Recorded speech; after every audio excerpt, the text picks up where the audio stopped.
You're in California.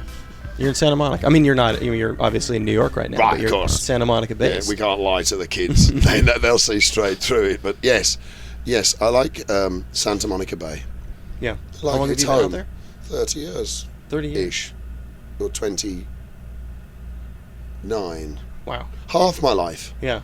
That's what I'm noticing. It's just coming up to, I think, half my life.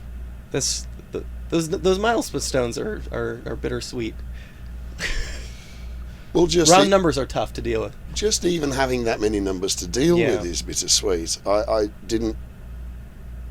It's only very recently that I acknowledged that this whole notion of mortality included me. I'd been watching it with keen interest, watching things, fall to bits around me. I didn't know that was going to include me as well. I thought I'd raised myself above that. I thought I'd made myself quite clear earlier on, but turns out no, it's a catch-all. Well, that's the thing about rock and roll is there's like once you make it past a certain point, you're good for a while in terms of dying, right? Oh, I see. Well, you don't know. You wear on your face in your 60s what you did in your 30s. Yeah. That's if you're lucky enough to still have a face. So we shall see. But you've mellowed out a little bit, right? I have indeed. You don't party like you once did. I don't drink anymore again. It's been about 9 months, and it's been quite good. It was a silly mistake to try, and I hadn't drunk for a while, and then I started again thinking that I was a grown-up and a moderate drinking was a possibility. And it was for a little while, but then I was reminded of the page in the Blue Book that says the obsession with the illusion of moderate drinking drives many of us to madness or death. You just don't want to accept that you can't control it, so you have another one to show that you can control that one. And then you have another one to show you can control that one, and then it's tomorrow. And I'm ever so sorry about what I said, but my brain switched off after the 6th drink, so I actually have no idea what I said. You're the only one who knows. Which is a great safety valve. There might be a God, actually. I know I'm not convinced there is a God, but that he switches off your short-term memory just as you open your heart and tell everybody what they already know but don't need to hear in public. That's very kind. Is that is that a symptom of the fact that you're on the road all the time, or are you just unable to be moderate with alcohol in general? I think I already inflated the balloon too hard in previous decades, so that if you start filling it up, its natural tendency is to want to be fuller than legs can bear, and you can probably take less as well. You know what I mean?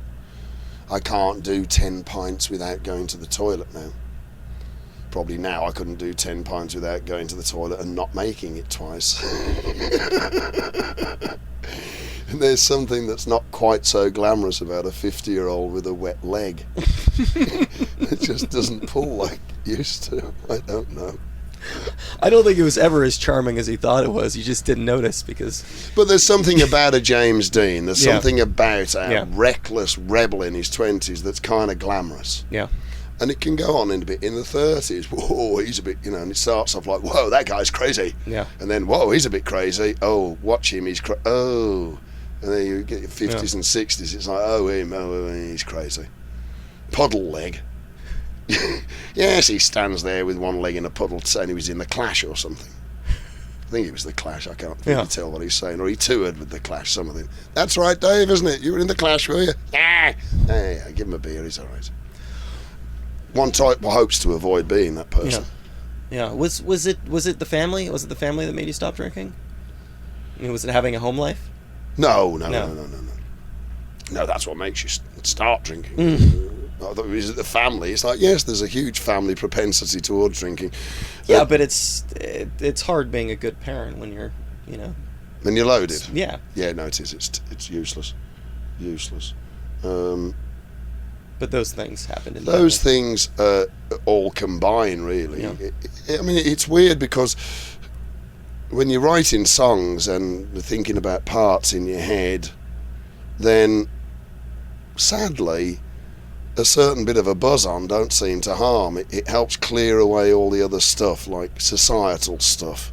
Andrew Marvell's poem, which I know everybody still enjoys, The Garden, you know, society is all but rude to this delicious solitude.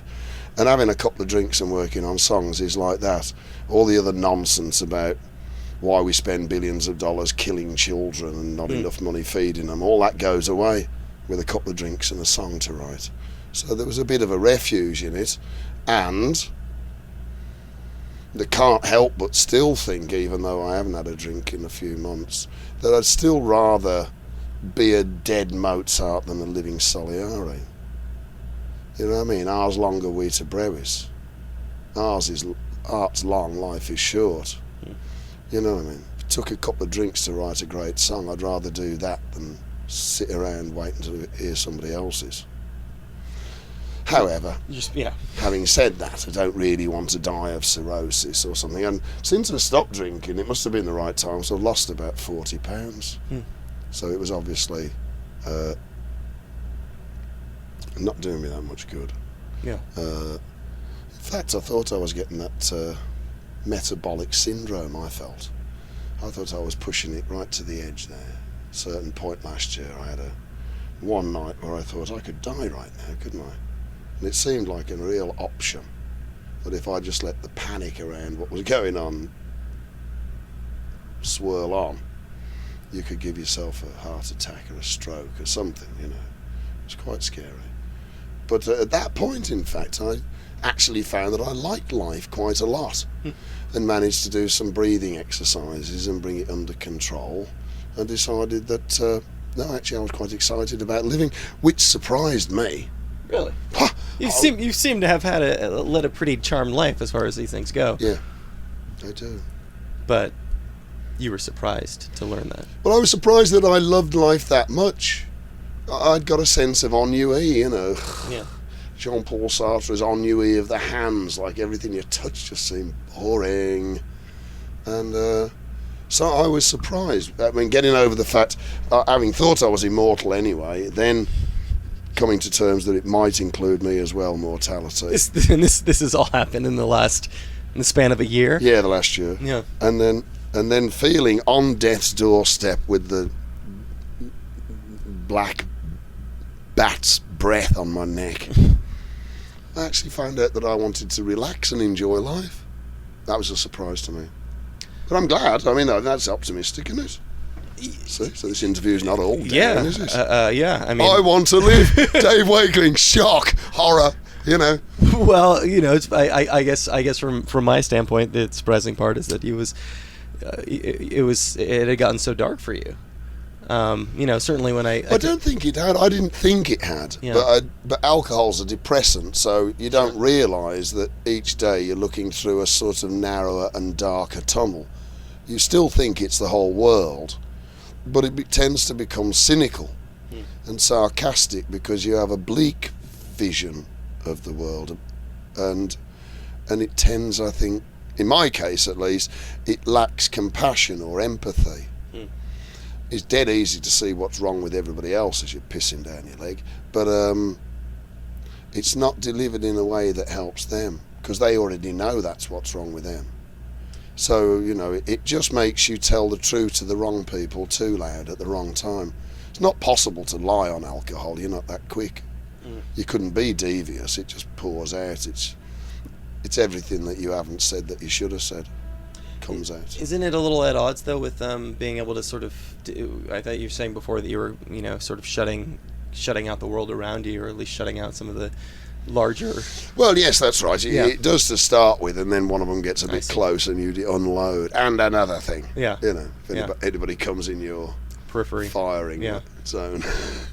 But I mean, you were never... Anybody rattles your cage. You were never one to separate the world's problems from your songwriting, though, right? No, that's right. The macrocosm and the microcosm is all the same thing, I think. And I mean, there's a lot of different societal things going on, isn't there? Really, that, you know, the role of men and women in society has changed so much since I was your age. It's changed a lot, but so much of our traditional way of going about things haven't changed, hasn't kept up, you know. There's lots of things, that's just an example, but there's tons of things in society that are anachronisms, and they tend to frustrate you, I think. Yeah. If you're an artist or like to think of yourself as a progressive or something. Like I saw the black and white television news, I think the 6 Days War, 11 or 12, and I remember thinking, I'm ever so glad by the time I grow up they'll have stopped this shit. This is like really old fashioned, isn't it? You know, and it's kind of got worse, if anything, you know, and it's frustrating. I mean, 30,000 years on, sorry, of killing each other's children, and it still hasn't made it better. It makes you wonder, what if we'd started a try not to kill anybody else's child week? You don't have to promise not to do it, just try your fucking best, you know. See if you could try not to kill somebody else's child. For 1 week. For 1 week. Yeah. That's all. And I bet you that would be enough to make fissures of optimism and inspiration would start to open up. Just you made that little bit of space that killing each other's children wasn't the most important thing every fucking week we live. Stuff would break out. Yeah, you could do this. You know. What about having kids having shoes instead of the dads having a Kalashnikov and they ain't got no shoes? What about we're going in again this time? What about shooting missiles at Iraq and instead of them costing $1 million, just put $900,000 a used 20s in them? Let them make their own mind up. Self-direction. We like freedom. Send them some freedom notes. It just seems stupid to me, and it's just frustrating. But you realise it's generational, isn't it? You know, the stuff that drove me mad as a kid, or drove you mad as a kid, and then you think, we went through all that and nothing's changed. And then you see little things 20 or 30 years later, and you go, oh, that's a change. Like my kids in California, my son's like Obama colour, and his sister's a bit paler, and our friends are all sorts. Like a Benetton advert, and I think it's exquisite that they don't refer to each other in terms of their ethnicity. They don't describe each other in terms of their ethnicity, or tell their friends, oh, that one, the Persian bloke, or the Indian bloke, or the black kid, or the they don't say that. It's stopped becoming. Now in California, everybody's same bloody colour anyway. So you know what I mean? It used to be my parents would use colour as a way of describing people that you probably didn't speak to. Oh, so that's your black friend, is it? He seems quite nice, you know, considering like pigmentation that's going on. And then just the other side, you know, trapped as you get between parents and kids. Now my kids don't use, that's not a point of reference. It's like, is it a good person? It's coming true. It's the content of your character, not the colour of your skin. And that's becoming true for them in California. So it is moving in the right direction. Now, we might all be executed by Neanderthals who want the right to bear arms but spell bear wrong most times they write it while we wait. But the movement's there. You know, that perfect union is available with the steak knives. I guess on that subject, what were things like, you know, when you started playing music, you know, when you were playing this sort of West Indian music, when, you know, first generation immigrants had come over and you were first learning about Jamaican music. I mean, was it still a little strange at that point to be in a band, an integrated band? I know integrated is such a strange word to use now, but no, not really, but we were lucky because it was Birmingham and it was an industrial city which had been forced into integration in the factories. So lots of people had stood next to lots of other colour people in factories for long enough for them to have at least a sense that they probably had more in common than their differences. So people, there were of course all white or all black pubs probably, but there was plenty of pubs you could go in that had music with all sorts of different coloured people and different coloured people playing on stage. So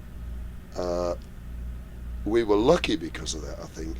And when we first went to London and played a show, a load of skinheads got round us and we're like, oh dear. And they were like, I like that. Like black geezers and white geezers got on stage together. That's all right, isn't it? I like that. I'll have a bit of that. I like that. And we're like, oh, you like it? Oh, that's why we did it. Yeah, we thought you'd like that. Yeah, smashing in it. You know, I didn't get it. Like the equals. Hello, Eddie Grant. Yeah. You know, but I wanted the Velvet Underground jamming with Toots and the Maytals.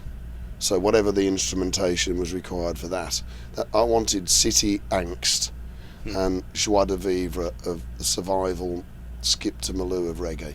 Yeah. They say it's happy music, but I think sometimes it feels to me like music not after dinner, but instead of dinner. It's music to keep you going. So they say it's happy music, but I think it's music that just focuses on the pure joy of life, because it's probably all they had Instead of hunger. Yes, that's right, yes. Dance to this instead. Yeah. Yeah, so I think that's got a greater sense of joy to it. So I wanted the two, and with this new record I'm going to make with that chap, Jesse, that's what I'd like to go back to, the roots of. I want the drive and the panic, underlying panic of the Velvet Underground, the celebration of life of Toots and the Maytals. The underlying panic. Yeah.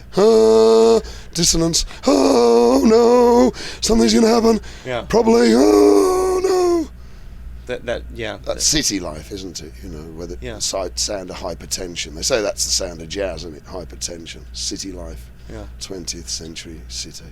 There's, but in that sense, there's an underlying panic of the reggae music too, right? It's just a little harder to identify. Well, there's an interesting one. Well, yes, there is. Yes, there probably is. It's probably a bit more stoic. I would imagine. Yeah. So tell me about the new record. I mean, you just the song you played in Soundcheck was off the new one, right? How can you stand there when all around you is a lie? How can you stand there and not wonder why? It's just like a state of the world generally, not really too specific, but about basic inequality. How do we still stand there and let them get away with it, you know? I mean, I just saw there was a huge demonstration outside the BBC because it was not considered politically correct. The BBC didn't cover it. It was like a photograph of 50,000 people standing outside, but as far as the BBC was concerned, they weren't there. They didn't cover their own protest? They weren't there. Yeah. Didn't happen. So that's nice. Double speak. Some interest, you know. So I like that sort of thing. Double speak. And so to do with that sort of thing, but also to try and get an irresistible sort of beat, so as that even if you weren't interested in the rest of it, how can you stand there? Let's have a dance. Something about dancing that's useful, for me at least. When you were shaking your arms and legs, it seemed to open your heart, and when your heart felt a bit opener, more open, and your brain seemed to be able to take in things on a wider scale, you'd get inference. Like, for example, I'd dance to a song in a club, and I knew the words backwards, and I'd hear something in the delivery of the lyrics, and I'd get what they meant. Oh, I see That's what you meant. Yeah, because now. I would, you know, it, in a sense, isn't dancing almost a distraction? But you think? Well, I know. I mean, obviously you're in tune with the music, but you're also in tune with the lyrics. I think it a bit like yoga settles your body so as your mind could focus. I think having your body limbically involved, you're not driving. You're not thinking about anything but the music. That's right. Yeah, I think so. So I think it helps to focus it. Or it did for me. I don't know what it does for other people, but that's what it seemed to do for me. And so you have a sense then you can have a really nice happy tune, and you could have a fairly hard-hitting lyric. But it'll still resonate, and people will still smile and dance through it because their hearts have been opened and they're limbically active. So for you, what is the I guess what's the end game with writing lyrics with addressing these larger issues? It's completely selfish to start with. You see, is somebody going to hear a ska song and go and change the world? Or of course they are. They already have so many times. It's unbelievable. They freed Nelson Mandela. So exactly. Boom. Hello. probably generationally. Yeah. You know, maybe. You never know. Yes, attitudes have changed a bit. Like there was riots in England, and the two-tone collective of fans that still stick together and have these weekenders and lots of Facebooking and stuff like that. They all had a more pragmatic approach, a response to the demonstrations, very similar to the demonstrations we had in the 80s, where all of us at the time said, well, that was bound to happen. You know, you keep putting the heat under a pressure cooker, it's going to blow. Yeah. Now, we're closer to 60 than 20. A lot of people in our generation are saying the exact same things as our mums and dads were saying at the time. There's no political rationale to this. They're just bloody extremists, hooligans, taking advantage of a situation. They should be locked away and birched. And there was quite a split amongst our generation. I was quite proud of the two-tone crowd. They didn't go for it. They still saw that when people go in the street and demonstrate and rip the mask off and say, come and kettle this, they're not doing it to take the piss. They're doing something because there's something structurally wrong with society. And they're bearing witness to it in the only way they can.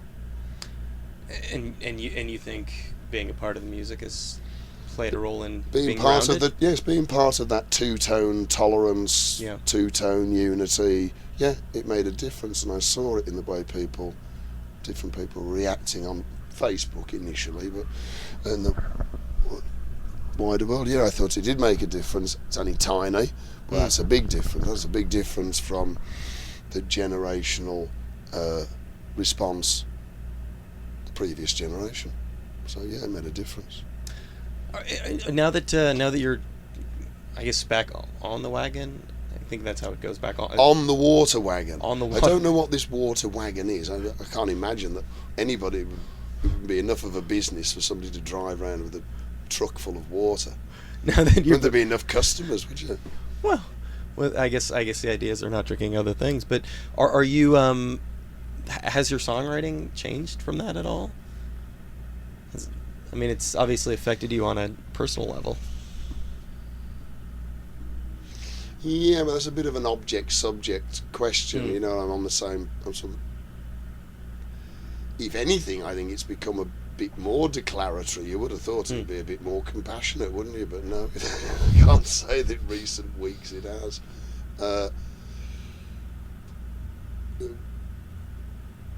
You've got to watch. I remember last time you got to watch for that pink cloud where, like, you're so happy that you don't have a headache and that you don't have to say sorry, probably for something you said yesterday.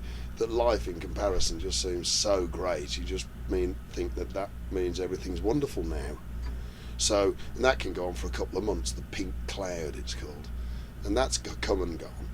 And then you're left then with, why were you drinking in the first place, apart from you become dependent upon it and you were trying to get rid of the piss you had got from last night. You couldn't shift the headache with a shower, but a vodka or a cider would probably shift it, you know, and then you're on again. And so all of the stuff that was the reason why you reach for a drink, that starts to manifest itself in more focus. Yeah. All the reasons why you drank. Some of that's very hard to deal with because it was to do with avoidance. Some of it's really hard to deal with because it's things that you didn't want to accept about the world around you. You wanted to have it a certain way. And so long as you stayed half cut, you could pretend that things were so. But becoming sober off the beer, you have to accept that things are as they are. And after hiding from stuff for a bit, then it's not nice to have to come and, oh, well, all right, I knew it was that all along. So that's not easy, but it's all grist for the mill, really, with lyrics, you know what I mean? So, in a way, you're very lucky in my job, because the worse it gets, the more opportunities you have to write a cracker. So, I've had a bit of bad luck. Look at this one. It's interesting. I mean, what when you sort of go back and examine your catalog over decades and various bands. I mean, how much of that Awful. I've just been doing that. Well, how much of that has come out of suffering? All of it. All of it. All of it. And I wouldn't mind, but it's the same bloody story, really. Yeah. You know, somebody left me and I don't know why, basically. You can still write those songs now that you're married? Well, I'm not currently married. You're not currently married. Okay. So yeah. So, But yeah, I still write them anyway. Yeah. And about the person I was married to and Yeah. others. Yeah.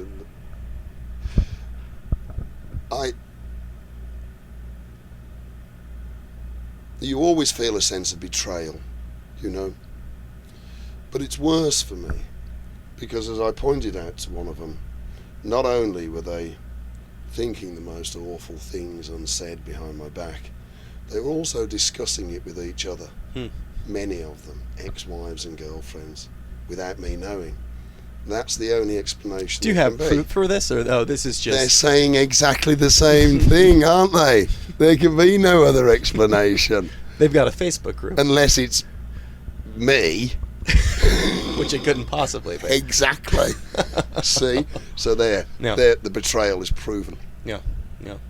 No, so I think the saddest thing is the only thing you learn is you never learn Yeah. that you can make all the promises you like. Under pressure, you're going to revert to type. And I wasn't joking at the end of Save It for Later. Run away, run away, run away. I'll let you down. So I tend to. The next song tends to be more important to me than what I promised somebody that I don't remember what I said. And they never lived up to their part of it anyway. They're only mentioning it because they're pissed. I mean, that's a 30-year-old song, but that still hits, still cuts to the quick. Some people, yeah. Some people, it's their favourite. No, but I mean, last night was saying it. No, it's a great song. I mean, but I'm saying you wrote it 30 years ago, but it still stands for you. Well, it's just that most of the time it says, "I'll run away, you let me down." Yeah. It's kind of a bit accusative. But Yeah. at the end, the big long run away, and it goes that many runaways. I thought nobody had noticed. So run away, I'll let you down. Yeah. And so it tends to remain true. Now, I suppose probably that's what people do. I don't know. I'm not sure. But it's grist for the mill for songwriting, and songwriting for me is like something normally that I can't cope with. Something that's agitated me in my personal life or on the news, or sometimes, quite often, a combination of the two. An awful combination of the macro and the micro worlds both getting kind of intense at the same time, and it's like a copper kettle of frogs being boiled, and you start hopping around in there, and it starts coming out in rhyming couplets. It's good that you set it to happy music, though, because it might be unbearable otherwise. Oh my God, no. If I did like Mirror in the Bathroom to a Cure or Echo and the Bunnymen song, people would have to have a warning. Now, you might slit your wrist to this one. Don't try and operate heavy machinery or drink with this one. Mirror in the bathroom. What the hell? But life's both, isn't it? It's bleak and it's happy. I've spent I don't know how many years trying to figure out exactly what that song is about. Which one? Mirror in the Bathroom. It's really all it is. It's having a shave in the mirror. That's all it was. It wasn't about cocaine. I always assumed it was about cocaine. Of course you did. It was in the 80s. The first time I got to New York, people started asking me what the song was about. What the song was about did actually start to change. But at the time, it was about shaving with a hangover, going to work on a construction site, not wanting to go to work and talking to myself in the mirror. Come on, Dave, it's just me and you here, mate. We don't have to do this. Look, the door's locked, you can see. You could see the catch of the door in the mirror. But I went to work and on the motorbike started mulling the poem over, and I thought it was a smashing, very funny. Apart from, I thought, you can't have a song called Mirror in the Bathroom. Stupid title, isn't it? Sofas in the living room. Duh. Where's the bed, Dave? Bed's in the bedroom. Yes, that's right. Stupid name for a song. But apart from that, great. But then it turned into one. But it wasn't initially about that. But it was about self-obsession, narcissism, and about how that would do all the more to disconnect you from society. So the more you become self-obsessed, the less able you were to connect. But you're in one of the, not few, well, I guess it's a relatively rare thing that you you do for a living something that is perhaps enhanced by your narcissism. No, that's right. It's fantastic. I mean, it's the perfect hideaway for an amorous narcissist, isn't it? Yeah. You know, but then you must, of course, as I often do, about 5 minutes before I go on, well, why are you doing this anyway, Dave? What is it that makes you need to stand there and have people tell you that you look really good and you're singing great and your lyrics are so clever? Why couldn't you just go and do something useful? What's the need for this, Dave? What is it? Did your uncle take you down the shed? Did you never really get over it? My uncle didn't take me down the shed, by the way, but I was just... I thought we were going to get into some real talk. Did your uncle take you down the shed then? Oh, no, we didn't have a shed. Ah, that's your problem. You see, now, if your uncle had had a good shed, you'd have worked this out of your system. No, but there is a base. Certainly anybody who writes and sings songs. Yeah. And then I think it might extend to anybody who comments on people who do such a weird thing. Probably basically sociopaths. Something happened in their teenage years to make them have a view of the world that made the passion and fury of entertainment or music more real than the real world. So something happened. Well, I'm not saying it's the shed. Well, you told me a story earlier about cutting a woman's wig to look like Brian Jones, playing a tennis racket in front of the mirror. Playing a tennis racket in front of the mirror. And I only got caught the once, and it wasn't too bad. But then, when the New Romantics came out, I was ever so jealous. You know, all of a sudden we looked like out of work union marchers standing outside Top of the Pops. You know, why aren't we on Top of the Pops? Why aren't we on Top of the? And there was all these guys dressed as girls, and or pirates. And I was so jealous of it, really. And I said, well, look, going back to that same time in my Brian Jones wig with the cricket bat, I said, everybody goes in their mom's bedroom when she's out, you know. Yeah. Try on some of her clothes, bit of makeup. But the idea is get it all back in the wardrobe, get the muck washed off your face, and get downstairs before she gets home. You're not meant to go on Top of the Pops like that, are you? We all do it. Come on. Where does where does general public fit in there? I mean, where was that? In the pantheon of this idea of, you know, I guess towards the end of the beat of, again, you standing in front of Top of the Pops, was how conscious of a reinvention was that? Well, it was kind of a reaction more than anything else. David Steele particularly, and quite rightly too, as he always was retrospectively, wanted 2 years off. Said that we'd been in pop groups too much, and there wasn't nothing to write about. There wasn't nothing to be inspired about. More planes than buses nowadays was the key phrase. Yeah. And that we should just go and live. Experience reality. And not write about, you know, barreling down Rock and Roll Boulevard or whatever. But me and Roger had just had children, and we weren't really in a position to do that. We didn't think. To live without doing anything else. Yeah. And we liked singing live, particularly. I like singing live. I like that more than making records. I like being a troubadour. It's funny. You fuck up some nights, you do great ones some nights. I like it. And it's like a tightrope. And you've got to try and keep yourself healthy to sing 20 shows in a row or something. I like it. It's interesting. It's fun. So general public was sort of born out of the need of that at a time where we were negotiating in England with Virgin Records about a new beat contract.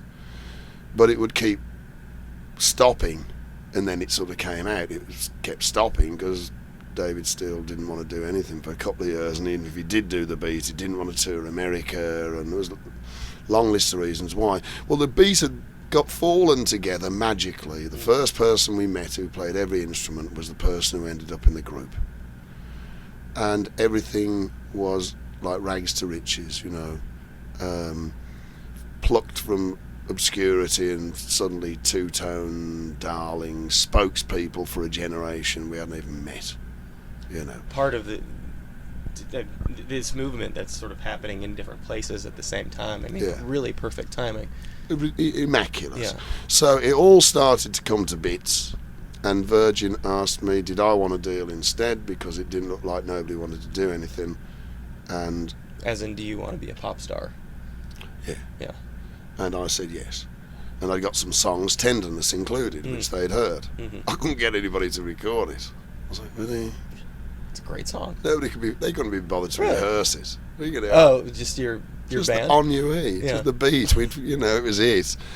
We got a rehearsal space together, finally, too late, just in time for the third album. But after that, we'd set up rehearsals, and somebody would have to show up 2 hours late because their accountant had to see them about something, and then somebody else had got to leave 2 hours early because they were getting this Norwegian cooking range put in, and you got to be there for that. They'll break the tiles otherwise, And they might steal things. He'd have about a half hour in the middle to have a chat, talk about playing something, go home.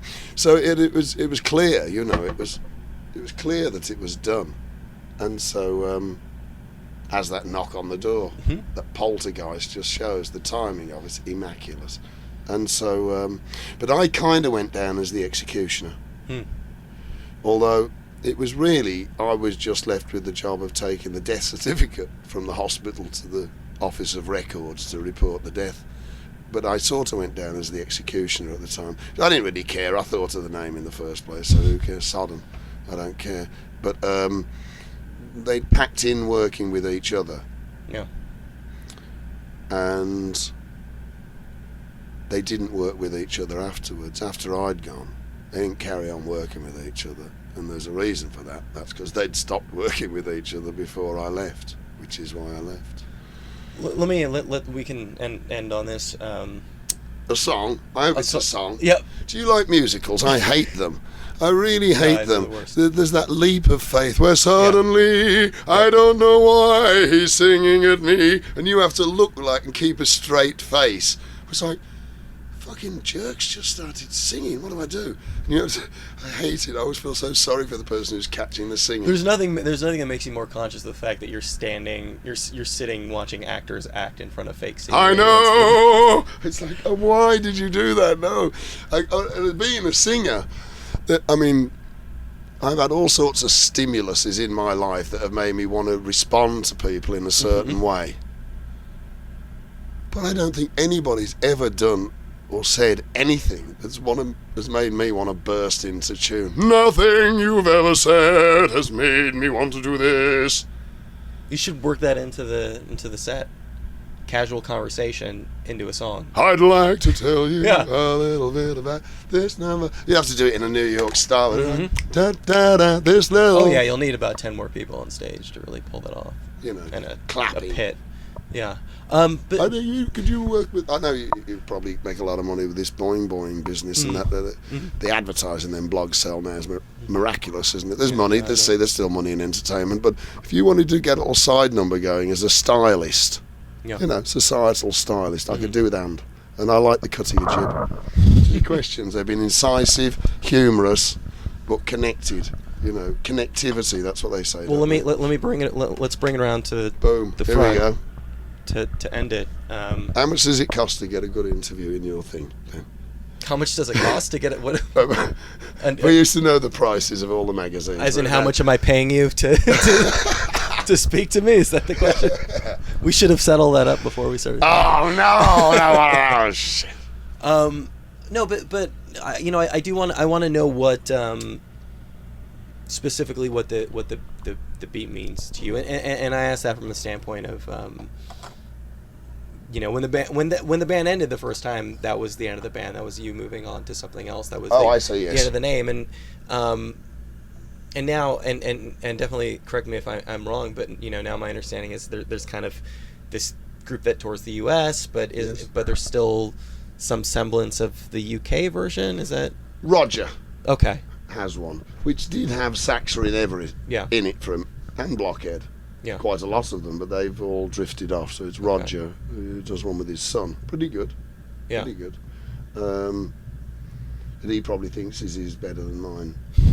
I like to think mine's better than his, only because we both sing my songs and I wrote them for my voice, and he's a smashing toaster and I'm a crooner.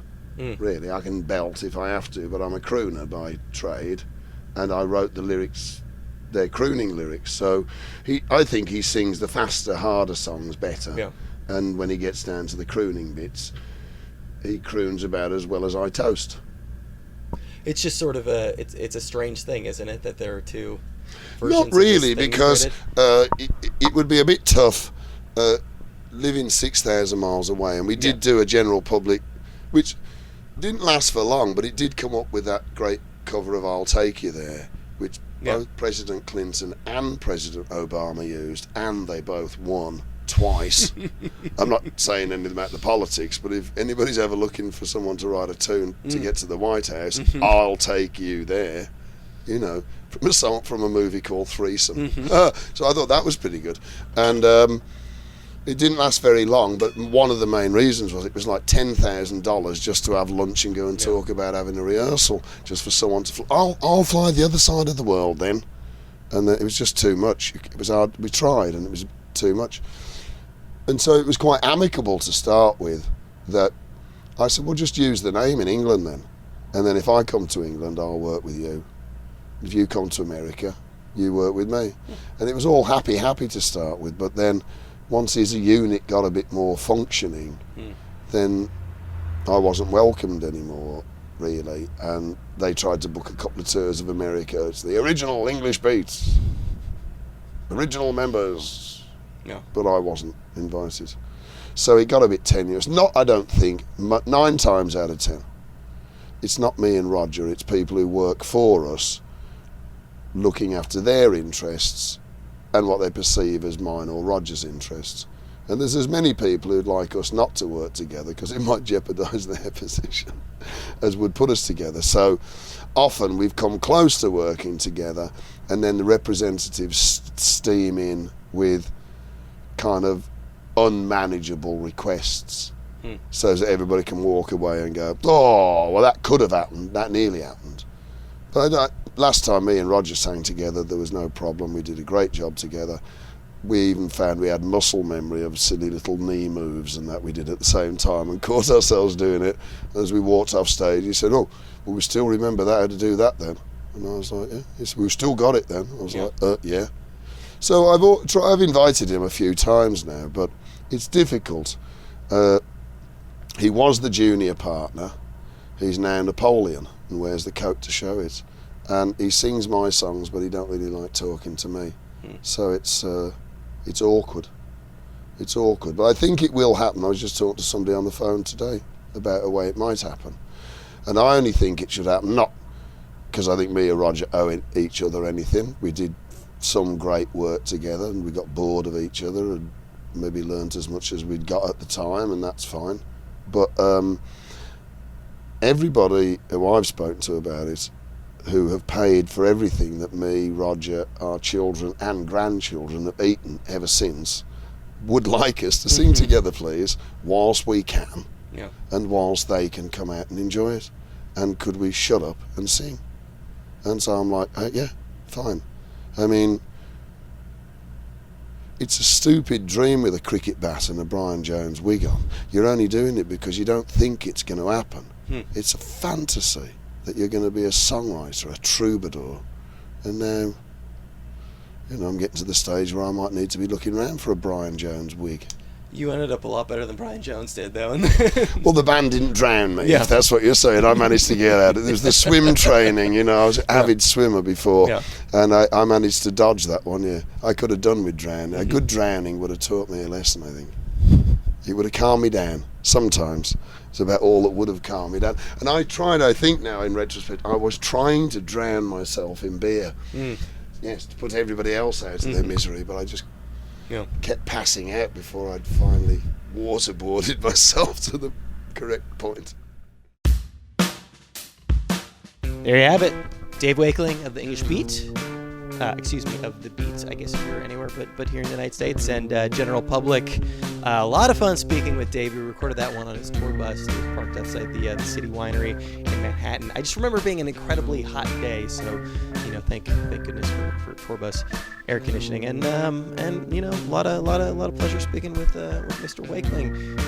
He's been around the block a few times, lots of insight into his music making process, and a little bit into his personal life as well. So if you see the beat here in the United States, it's going to be Dave. If you see them in the UK, chances are it'll be Rankin Rogers Project. They've kind of got the name divided up at this point, but hopefully they will be joining forces again in the not too distant future. It does sound like that's a possibility. So thanks again to Dave for doing that. Thanks to Brian, as always, for editing this thing together. Thanks to Mark and everybody else in the Boing Boing Podcast Network for hosting us up. So many good podcasts over there for you to check out. You can check them out over at boingboing.net. You can check them out over at iTunes. We've got a lovely iTunes page. And while you're at iTunes, why not take the time to rate this show? If you've got any feedback, that's riwildcast@gmail.com. You can follow us on Tumblr. That's riwildcast.tumblr.com. You'll get the show's hours and very often days before they actually go up over on boingboing.net. Thanks, everyone. Thanks so much for tuning in. Lots of good shows coming up. We will catch you next week with another episode of RIYL.